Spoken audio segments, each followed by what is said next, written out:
today. I hope the wind doesn't start to come up. Today's Tuesday, the 6th of June. Sunday was the 4th of July, 6th of July. Sunday was the 4th of July. That was our anniversary. 12 years. But we weren't allowed to speak about it. Because Flo is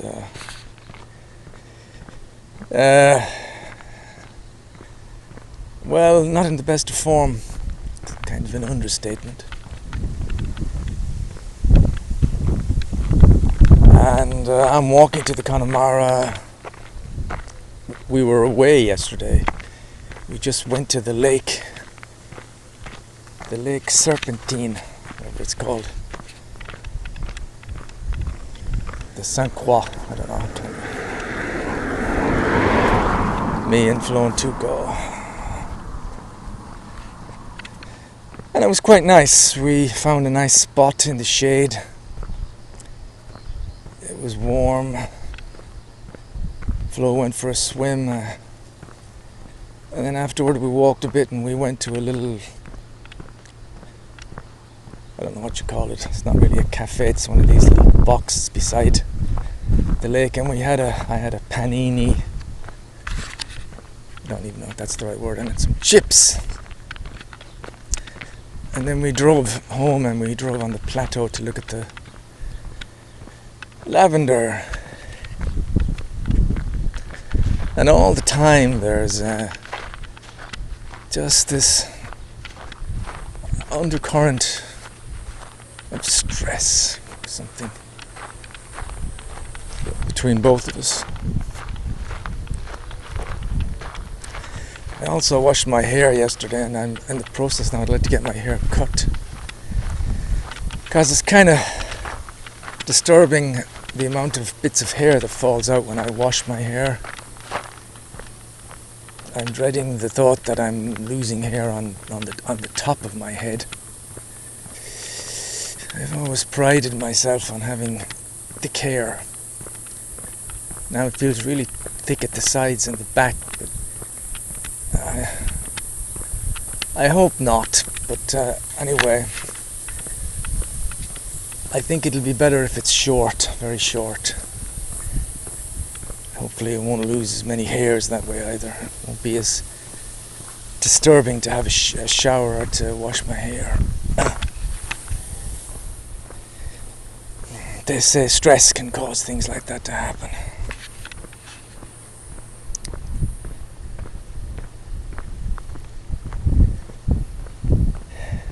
Yeah.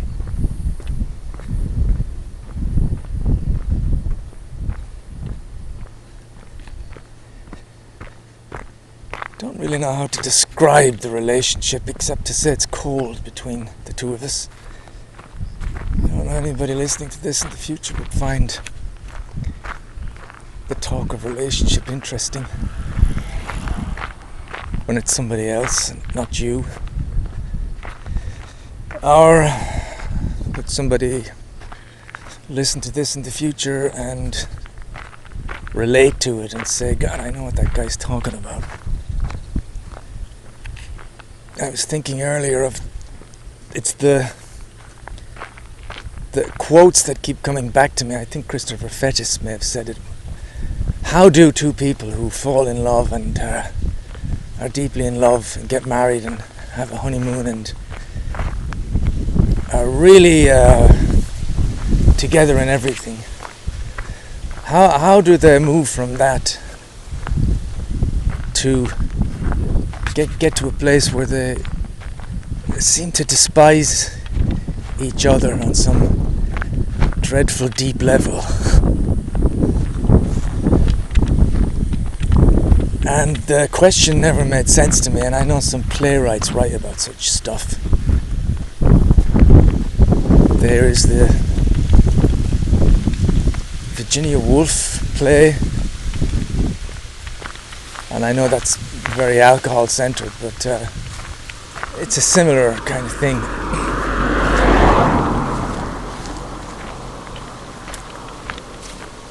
And everything that's said seems to be have a negative impact.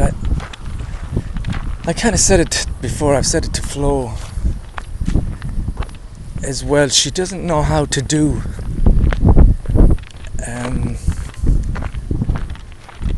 comforting, that comforting psychological verb, reassurance. She just doesn't know how to do those things. They don't seem to be in her makeup. And it makes sense because I've never really heard such stuff like that from her family either. And maybe they think that it's stupid. Maybe they think you can't just say to someone everything will be fine when you don't know if it will be. You can't do that. You have to be pragmatic. You have to point out all the things. You have to go into discussions about this and that. You know, it makes sense. But on my side of things, the softness and the lack of, I suppose, critical and practical skills meant that in my family, my mother and other people were always quite quick to offer that kind of help, empathy. Don't worry, everything will be fine. Something will turn up. You know these phrases. My mother even said that to me the other day when I told her that things were changing here. Don't worry, something will turn up. Something always does. Yeah, you'll find something, and as long as you try and find something you like, and life's too short, and concentrate on the time passing, and don't be stressed over things. There are ways of trying to comfort the person by basically doing everything but facing the problem. Whereas Flo and her family, they tend to face the problem more. There's a more practical side. What do? You know, you need to, if nothing's working out in France, you need to go to Ireland. Instead of, maybe something will turn up in France, who knows? Maybe you'll find some kind of a job. Who knows? Whatever will be, will be. That would be the way I would put it. And so even today, Flo said, and again I think it's because she decided yesterday we should go somewhere, and I'm like, yeah, great, like a kid going off with his parent, you know. Yeah, let's go to the lake. It's terrible. It's not funny at all, really. And so today she says, depending on me, you need to try and, she says, go back to Ireland in the new year and spend some with your family, and then maybe you can organise a trip to America, go to see Pam, try and get some independence, because you were independent before you met me, and you were independent when you were in London, and you've changed for the worst in France. And it's true. It's true that I wait. I kind of maybe suggest, why don't we go away for a week, but I have no idea what to do. I've become insanely dependent on what Flo does. From years of just following her. From years of detachment and having no interest in organising things and learning things. Like she's saying to me today, it cost €150 to be part of the, I can't even pronounce the stuff, to be conjoint collaborator of the Connemara, so that she's entitled to some kind of things when we sell the place. She's basically back as a partner, if you like, but I was just thinking to myself, I don't even know what these things mean anymore. And then thinking about booking something and going away, that's something I've had in my mind for years and years, but will I ever? Because I'd still like to do it. I'd like to find I just can't see myself driving anywhere in France to find anything, because in spite of all the nice stories I hear in the AA groups, with me I haven't gotten better at anything. It got worse. Ironically, if I was drinking, I'd probably have a can of beer and I'd be off. God knows where it'd ended. Disaster. False courage. But now the idea of driving to a camping, unless it's like, well, it's 2 hours away and there's like big yellow signs all the way to it. Can't miss it. But I've been with Flo when we've been out looking for houses and looking for like that bubble, for instance, that we stayed in a few weeks ago. I would never find that place. I'd still be driving around Marseille. I would never find it. And when you say something like that, Flo says, "Oh, of course you would. You just need to.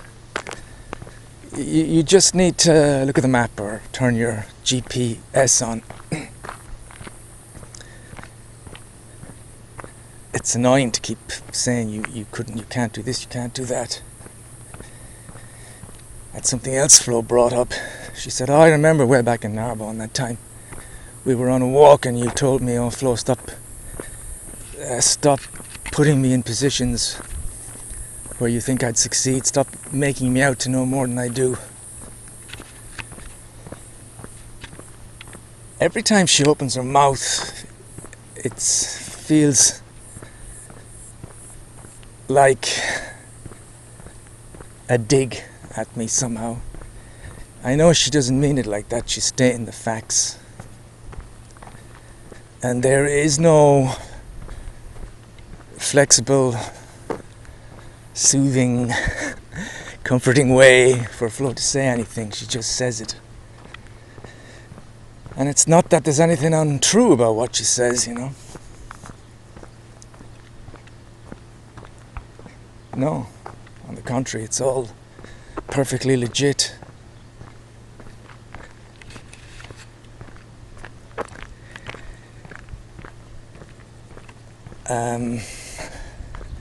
So there's that dreadful lack of independence. As I'm talking, I'm just thinking to myself, wouldn't it be great if I could just get myself to one of these yellow villages, find a mobile home, stay in it for a week, just to prove that I could.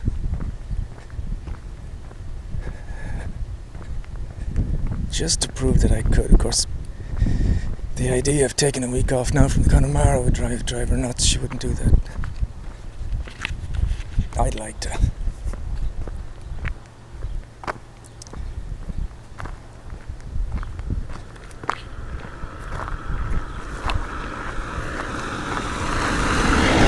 There's a real growing ambition, if you like, for that independence, to get out of this. And this just came to mind too, what was it that Yat said? A growing dawning or a growing realization of something and a moving to something else.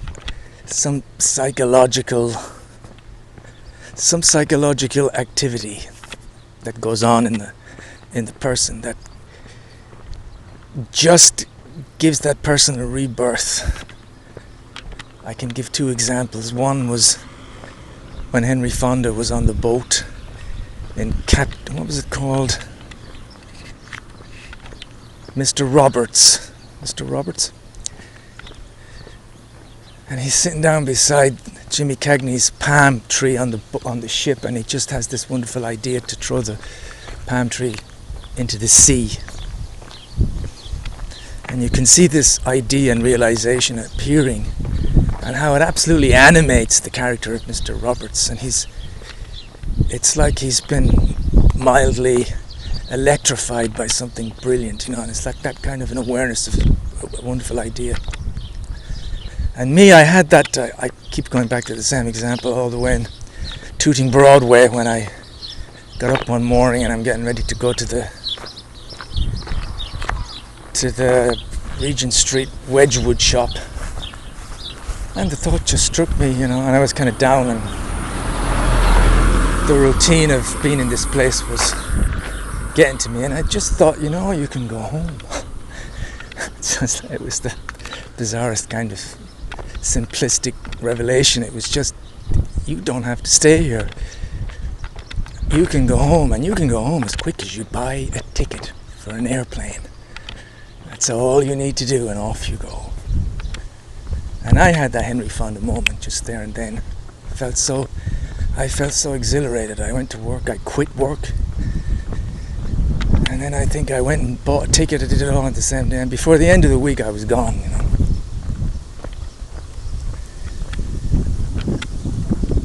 And there's something in me that wants that kind of stirring again. There's something I feel, some realization coming to me, some wishful thought to just allow me to get out of this, just to get out of it. I don't really want to live in this. I don't want to live in this routine anymore. It's not that it's terribly bad, and I like the peace of the night, and I like going to bed, and I like my room, and blah blah blah, and I like this walk, but there's a kind of growing suffocation about the whole thing. A growing oppression.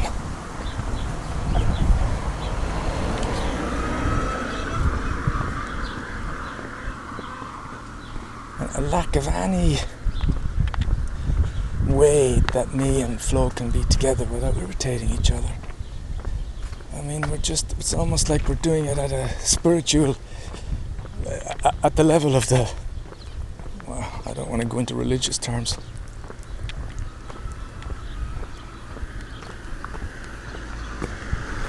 It's like we're doing it consciously and unconsciously.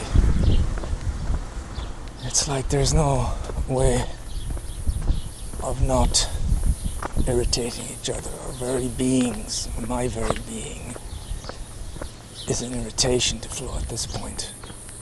Everything I do. If I say to her, would you like a cup of tea and a biscuit? It's irritating to her. Somehow my voice is irritating. Every idea I have. Hello, little fella. You fucking put the heart on me. Yeah, it's not fair to say every idea I have. I don't have ideas, but everything I say seems to irritate Flo.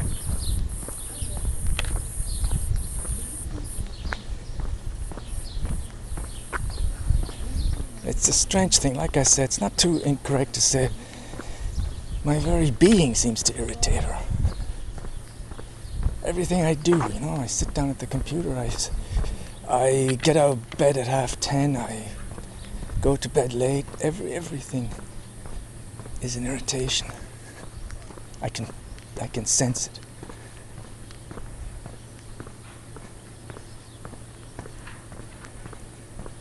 And I'm just,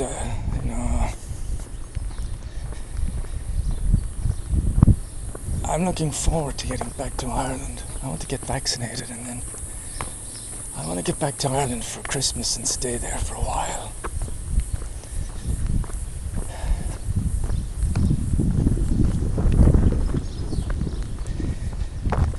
For Christmas. And I don't even know if...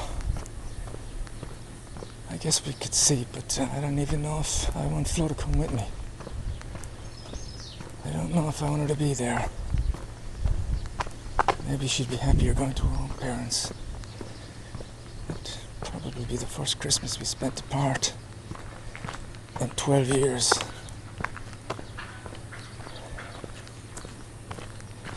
Joe? First Christmas apart since 9 Pope's Lane. But somehow it would seem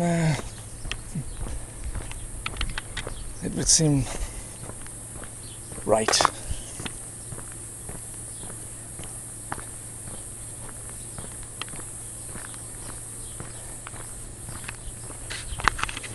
a slow dawning or a slow realization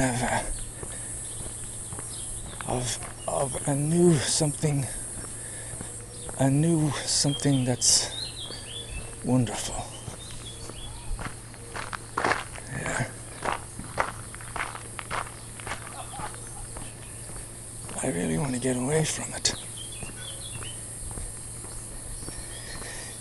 Because I think I can say this and it's honest.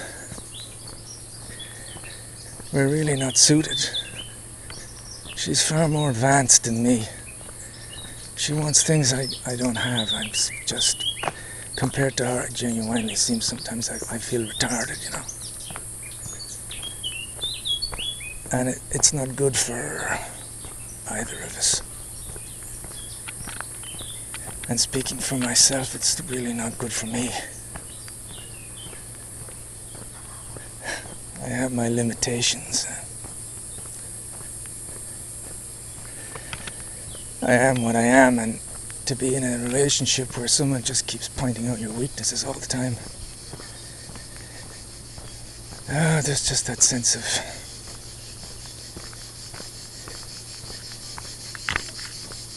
hard to explain. It's like a slightly heavier feeling day by day.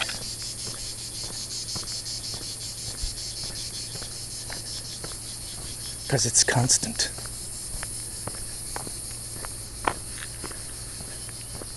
It's constant. There's also sometimes the sense that you think this person really wants to see the back of you, you know? Maybe not completely consciously, but when someone's going on about, oh, you should go back, go here, go there, go over there, go here, go on your own. It's like, you want me to go, really. That's what this is. And she likes that I stay in bed so she has the place on her own, and she likes when I walk so she's the place on her own, and I think in general she'd basically like to have that place to herself and not have me around.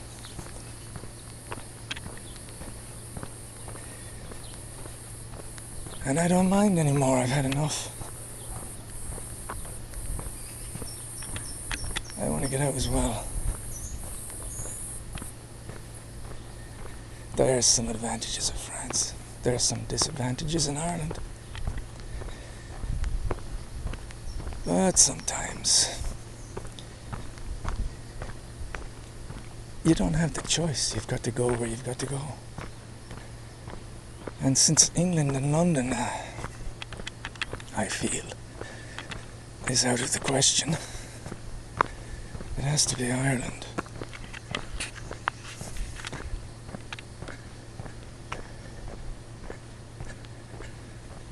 Because, let's face it anyway, you know, even if I could walk back into the security job in London, I'd be in the same situation of just being on my own.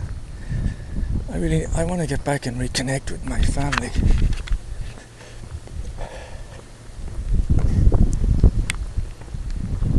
And I know I've tried 2 or 3 times before, but maybe this time will be different. Maybe when I go out to have a sandwich somewhere in Carlow, maybe I'll be drinking my coffee and I look around in the arcade, and I'll think, my God, there's lots of potential here for doing crappy little jobs, but who cares? You earn some money. Maybe you can find a little place to rent or whatever, but maybe you can have some kind of a decent, half-decent routine here. And maybe there won't be very much nostalgia for all this here. When I'm in a place, I always think I'll be nostalgic for it, but actually very seldom happens. So maybe I won't be nostalgic for this place either. Time will tell.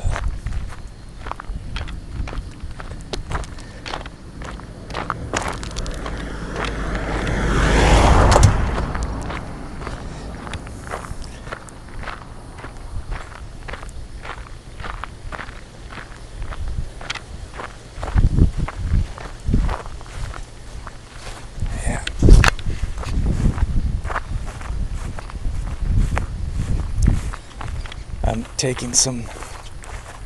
We're going to go to the gallery in Labrian, and Aoife wants. Well, she wanted me to do some filming and for her and her husband's stuff, so that she could put it on Facebook. So I was charging my Sony camera, and even with something as kind of trivial as that, Flo still had to say, you're not going to use that, are you? Well, that's just an old camera, that's not good. That's going to be crappy resolution, blah blah blah. Even though I used that when I was making her video.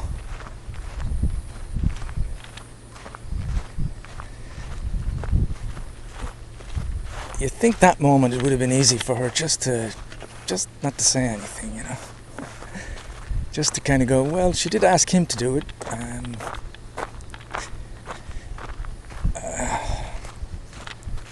But that's a good example. There's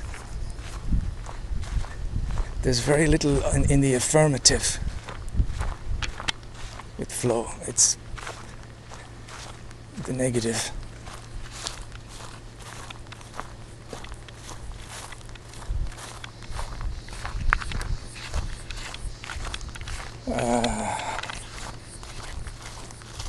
Do I have anything else to say? It's kind of a gloomy entry.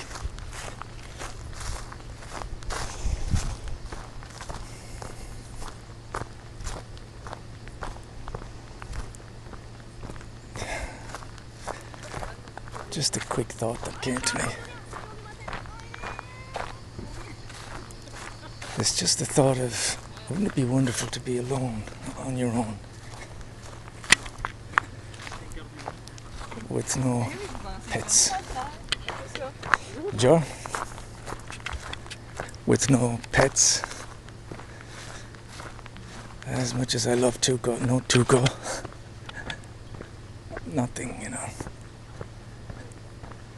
I'm reminded of some instances I had in 9 Popes Lane. I know there was too much alcohol around, but there was an occasional genuine moment of, wow, isn't it great to be independent, do whatever you want.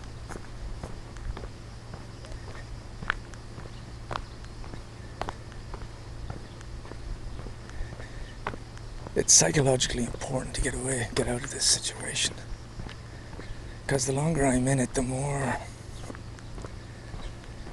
I'm reminded what a deadbeat I am,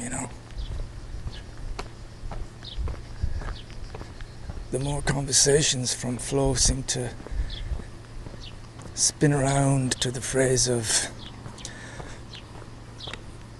course you can't do that, of course you can't do this, of course I didn't think you'd be like this, or of course you're dependent on me to do everything, or I have to do everything. Everything keeps spinning around, and over time I think it just destroys your confidence. It makes things almost worse, because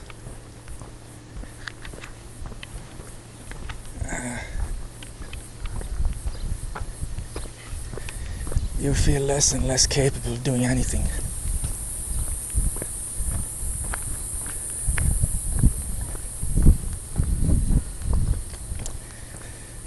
And then thinking of those romantic movies from the past and thinking where the old guy wants to make one good score, the last bank robbery, or the last good deed, whatever. I sometimes feel like that. I'd love to just do something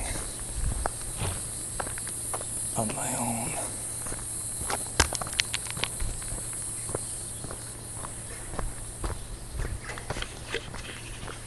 The thought of moving out comes to mind every now and again. I don't know if that's coming from a good place. It pops into my head every now and again. Just the thought of for this last couple of months, if you had a place to go on your own, would it help? Would it help if you could kind of walk up and down, do what you want at night, and would it help to be spending a little more time after the Connemara away from each other? It comes to my mind every now and again, and on one level it seems like a stupid idea. Why would you pay an extra 500-600 euros for something that's, you know? And on the other hand,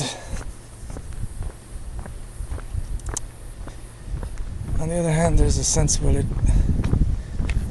it would be quite a big independent thing you could do.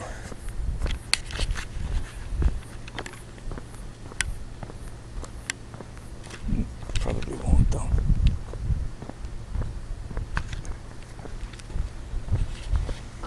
I'm hoping that come the new year and I go back to Ireland, I'm hoping something will happen in Ireland. I'm hoping to put the word around, and I'm a little bit more mature to know that people are not going to all jump on this and say, yeah, you've got to come and stay with me and I'll give you a job. I need to do it myself. I need to do everything myself. No one's looking out for you. You have to do it yourself. I'm too old. No one's looking out for you. But if you just put the word out and say, I need some help, do you know if there's a job, or is there a lot of people looking to share a place? Is there a lot of jobs, for instance, in supermarkets where I would just pack some shelves and things? Just do really mundane work. But, man, doing some mundane work in a supermarket where I can speak to everybody, that would be... God, that'd be a pleasure, wouldn't it?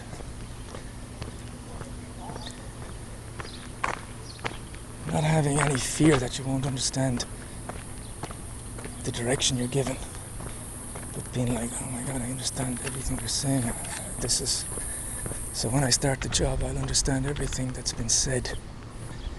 See what I mean about this growing realization of something perhaps wonderful on the other side. It takes me so long to jump off a sinking ship.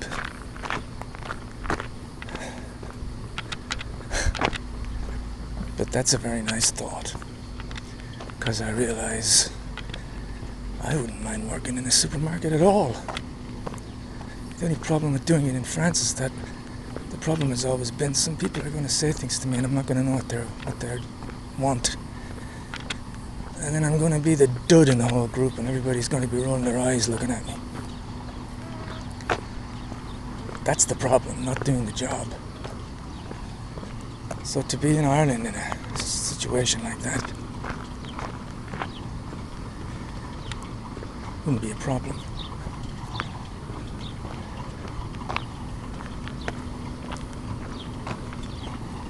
And then if I just dream a little bit, because now, man, my dreams are a hell of a lot smaller than they fucking used to be. I'm having an ambition that I'll work in a supermarket, stacking shelves. Oh, the height of the ambition. I'm imagining doing that. It's just across the road, let's say, from Martina. And everybody is nice. And the job I do is dead fucking simple. You have a section to look after, they tell you where the stuff is, you price things up, you clean the shelves, you stock the shelves. And I'm like, that's just me, I love doing that anyway. To keep things clean and tidy, great. Let's just say it worked. And I'm doing it and I'm talking to people, and then I got some money, got my first paycheck. So I got 1,500 euros or something for the month. I'm independent again. And I'm at home with Martina at this point. And I've got that money and I can do what I want. Now, the alcohol be a problem. I'd have to go to the AA. Yeah, I would.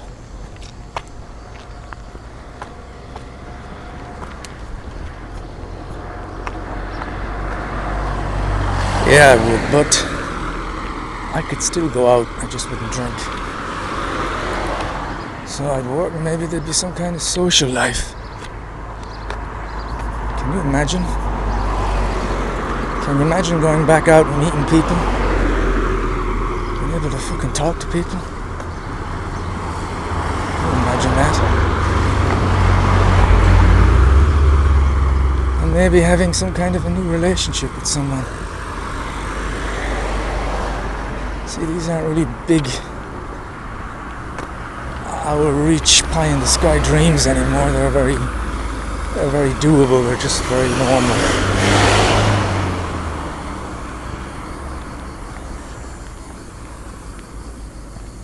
Wouldn't it be great to get all washed up and cleaned up just to go out on a date again? To go out to meet some friends. Wouldn't that be great?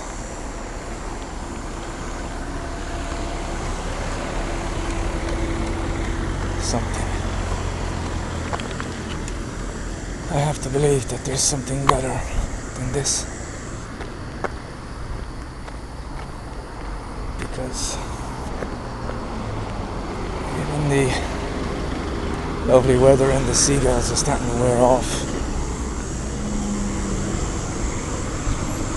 As Jesus said, you can't live by heat and seagulls alone.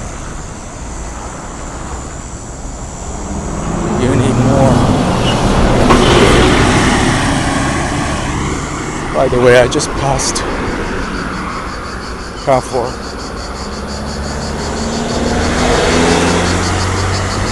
Now I'm heading toward... No, I actually haven't passed it yet. I just passed the roundabout. Carrefour's in front of me. I'm just passing over the little bridge.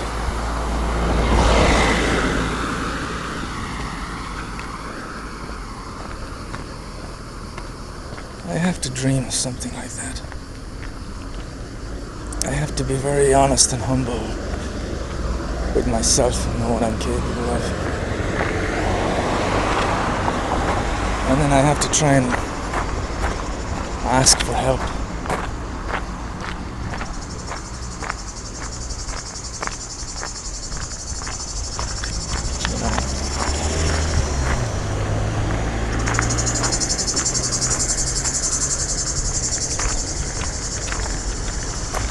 Seems the difficulty with Martina, and mainly my mother actually,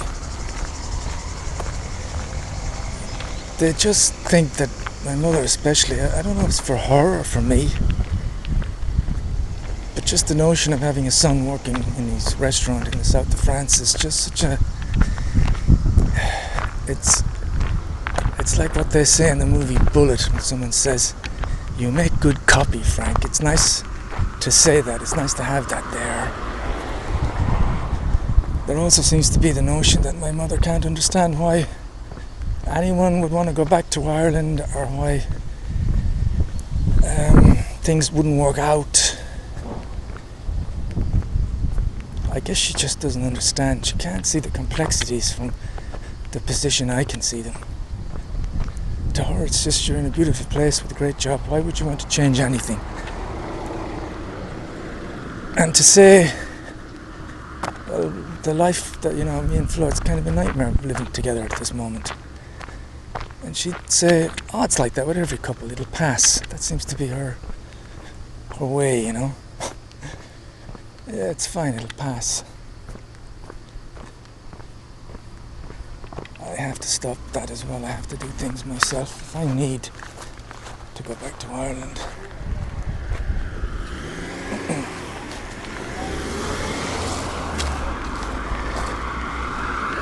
if I need help, I have to damn well ask for it. And I have to start by asking Martina and my mother. I have to say, you know, I really need your help with this. I need to stay here for a while. Things are finished between me and Flo, and I can't go back to France. I just can't go back. It's killing me. I don't see anyone, talk to anyone, and the situation between me and Flo is just terrible. It's one of those kind of things where you organically get to the point where you hate each other, and we're going there. You know, when you're in a foreign country and your wife despises you and you don't know anybody, it's just not... I can't live there anymore. So I need to stay here for a while. I never wanted to come back. I never wanted to be any trouble. You know, I thought I'd be independent and grow old and get retirement and stay in France forever. Or earn enough money and come back to Ireland, you know. But it hasn't worked out like that. I need your help. I need help.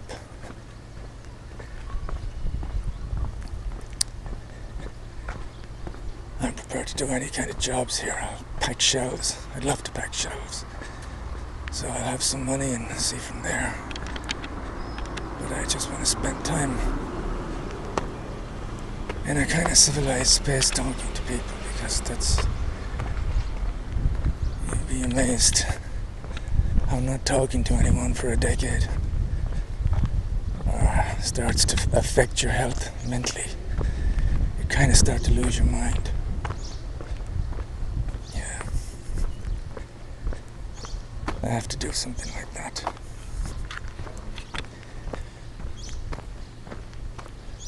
I hope it grows in me, because part of me, the dread of all that's kind of disappearing a little bit.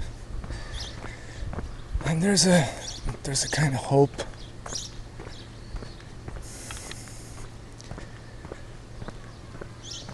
A looking forward, dare I say it.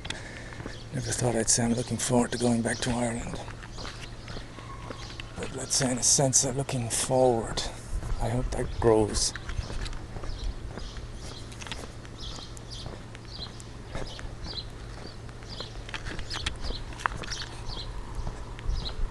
I hope the looking forward to grows, and I don't feel so bad about it, because that's what it is at the moment when I talk to my mother.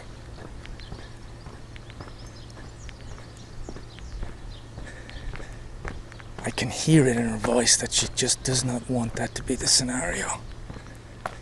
She wants things to stay as they are. That's what maybe I'm projecting, I don't know, but that's what I sense from her. I don't sense it from Martina as much. But from my mother, when I talk about these things, there's a resistance to talk about them, and there seems to be a dread from her of, oh my God, things are not working out. I have to push through that. I have to push through it. I have to kind of demand some help. They're my family, and if I'm going to be a burden, I have to be a burden. I don't have a choice anymore. I need to say that as well. I need to say I wish I didn't have to bother you by coming back like this. But I genuinely, it's a kind of crazy thing to say. I have nowhere else to go. I have no links, no bridges in London. And I have absolutely no links and no bridges in France. Nothing. The only people I know right now are you and Mammy. That's as far as I've gone with my life.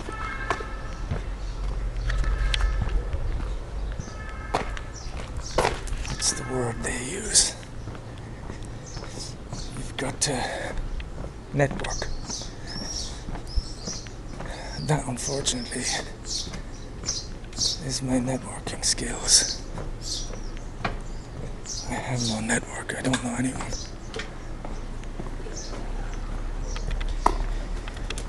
Okay. So I have to go back. And I have to kind of see what I'm going to do.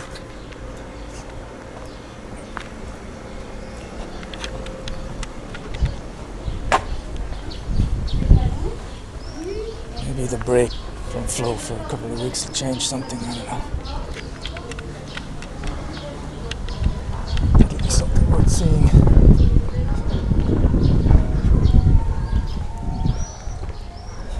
Maybe it won't.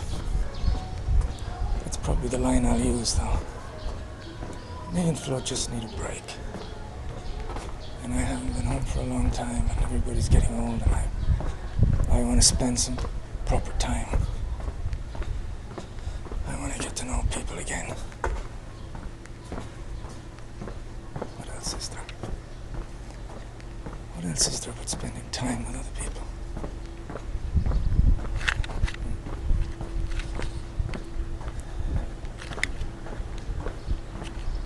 Adios. Number 5. I'm in the Connemara. It's the same day. It's still the, what was it? Sunday was the 4th, 5th, 6th. So I had that rather depressing dialogue on the way in, and then when I got here, I said a few things to myself that cheered me up, and I wanted to just express something. Because I thought it was an interesting idea, and that is, when, let's say you have to go, you're going to go for a long walk, you're on holiday, you're in a mobile home or a tent, and let's say me and Flo have planned on going for a 3-hour walk the following day, and when I get up from in the morning in the tent, and I'm stiff and I got no energy at all, you know, and so we both go to the local village for a coffee, and I feel absolutely just energyless, and I'm wondering, how am I going to do this 3-hour walk? I've got no energy. But then more often than not, after you've had the coffee and you start the walk, and you walk slowly but surely, and after half an hour and you breathe the air, the energy starts to come to you, and you start to feel, I guess, the blood starts to flow, and you find, wow, I'm able for this walk. After all, I feel energized. And, you know, and I'm going to do the whole walk, and it didn't seem possible, but now it's easy enough. And I was thinking, in the same way, I think the psychological wheels that work within us, in our minds, perhaps have the same kind of dynamic, which is why when you wake up in the morning, I'm just checking to see I'm recording. When you wake up in the morning, psychologically, you're at that stage of the physicality of being really energyless and stiff in the morning, and psychologically you're the same. So lying in bed is really not the time to start meditating on any kind of problems or any kind of obstacles that you have to overcome. Because as you know, when you lie in bed and think about these things, you just end up feeling almost physically sick. So what you need to do is you get up, you get your coffee, you get out, you walk around, you do whatever, and the psychological apparatus will start to get that second and third wind, hopefully. And I've had that today. You know, on the walk in, I was explaining that Flo said you should go here and go there, and that I always feel the weight of what's to happen, and the weight of not having any options here, and a certain resistance to wanting to consider talking to Martine and my mother about me going home for a while. But by the time I got to the Connemara and I kept talking and talking about this stuff and going over it, I started to have a different view of that, and it started to become, it was like the clouds lifted a little bit, and there was a realization of how much I actually want a change, something I haven't really experienced for a while, you know, and having flashbacks to other times in London when I just had the realization or the revelation that I really do want to have a change. And so I found myself in the Connemara thinking, well, why don't you think about what it was like when you were in Ireland a few years ago, and it was before Flo came. You were there for about a week before she arrived, and you were sleeping quite well, and you weren't using your laptop, and you were listening to the radio, and you were getting up in the morning and you were speaking to people, and you had a very pleasant few days. You just seemed to fit in very well, and you looked forward to getting out of bed. You looked forward to meeting up with everybody, whether it was in the kitchen or in Costa. You look forward to talking to people, you know. And so I said to myself, you need to focus on that. You need to give yourself something to look ahead to. And so psychologically, I found myself kind of unwinding a little bit and just going through it in the Connemara. I kind of thought there's opportunities here as well, you know. I don't have to be, I shouldn't be so, I guess, fearful of the future. And I should also, I need to kind of get rid of any, I need to be humble, and I need to ask Martina properly and my mother and say, I really need to spend some time there, we need to have a break. It's not that I want to be a burden or anything, but I need to just be, I need to be straight with them. This is the thing. I need to be straight. I need to tell them exactly what's going on. I got nowhere else to go. I have to come here. And I need to spend some time here. I need to get away from everything. And when I put myself in the position of being in Ireland, and I thought if I was there for a longer term, and just the thought of being able to speak to people and they'll understand what you're saying, that's huge, you know. And I thought, well, can you imagine even working in a supermarket near where Martina lives and stacking shelves? It wouldn't be a problem at all because I'd be able to speak to people. And then I even got thinking about, well, maybe you could join some amateur theatre group somewhere. You know, it may never happen. It may certainly not happen like I would think about it, but it doesn't matter because these are some things that you've got to dream about. They're putting things in the future to look forward to, and you have got nothing to look forward to here. That's been the problem. There's just been a dark fucking tunnel, blackness in front of you, nothing. You need to have something to give yourself that opportunity to look forward to it. It doesn't matter if it doesn't happen. At least you can start visualizing going to Dublin and getting involved with some group. And this time you've got a lot of experience in certain things, so maybe you'll be able to express yourself like that, you know. So that's what you need to do.